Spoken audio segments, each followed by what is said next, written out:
Hello everyone, welcome to this adventure about how to get blocked by soldiers while trying to use the restroom. So he sent out a distress signal hoping that the irresistible charm could come to his rescue. Sergeant Winnixon rushed over to assess the situation, which turned into a little episode of Who's Going to Help Me Get These Cards. The lieutenant said, "I have no decision-making power, this is definitely not part of my job." This whole scene suddenly became hilarious. The captain calmly told everyone, "Go ask the general, he can surely solve this." However, even the general was helpless, thinking, "Do I really have to be responsible for this mess?" The others left in a hurry, leaving behind soldiers with no solution in a brewing dilemma. Back in prison, they shared stories about the restroom, which was the only alien news they talked about in 3 years. In the long loneliness, they encouraged each other, but in solitary confinement, they began to hear ghosts. He seemed to see his mother's figure flash by the window, but she was like a twin spirit, his only motivation.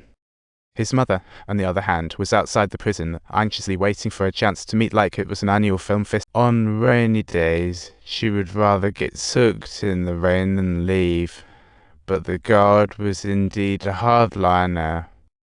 Saudi Arabia had been in prison for 1529 days. The cramped cell looked like a job from a white paint artist.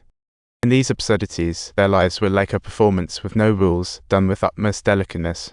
Rosen heard Eugene mention his beloved. He looked like a bird, and Rosen wanted to help. Eugene hesitated out of shyness, but the bold proposal sparked like a flame. So, what's next? Still wondering how to send her a letter. Under Rosen's guidance, Eugene penned a love letter that swiftly melted the girl's heart. Unfortunately, this got found out by John, who looked at him like, "You little Casanova," dragging Rosen over. Rosen thought he was in trouble, but John just wanted him to help write a love letter.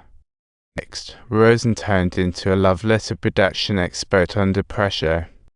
The heartfelt voice with a Chinese touch flowed out like a radio broadcast. Rosen successfully aided him in achieving happiness, allowing his ears to catch the cheers of victory. However, this happiness didn't last long. Saint-Eng was transferred again. The atmosphere of an out-of-jail party suddenly arrived. The sunlight felt like ice cream from their childhood. Regardless of that brief moment, in 1978, the story still unfolded. They were squeezed into a tight space, like participants in a standing yoga class. In this endless soundscape, they were on the verge of madness. Family became the only psychological rescue team. This was Saint-Eng's toughest time. In 1979, on day 2391, a turning point finally came. They, like decaying serenity, finally welcomed a new cell, feeling as though the wooden planks were cheering in joy.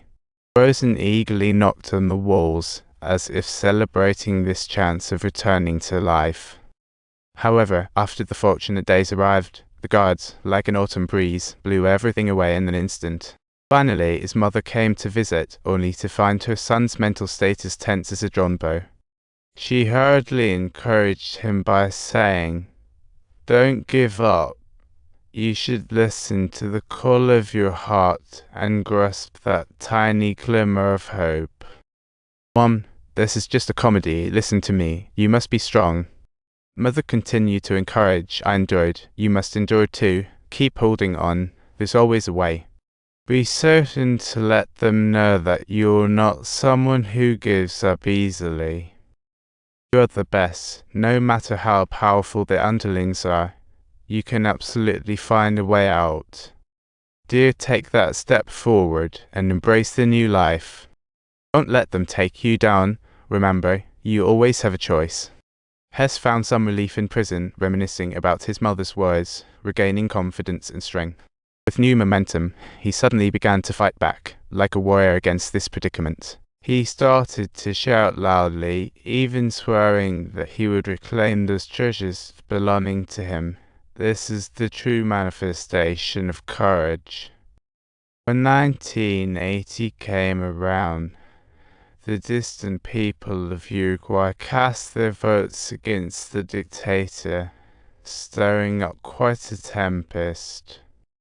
The flames of resistance burned within the soldiers until 1983, when Rose reunited with his long-lost partner.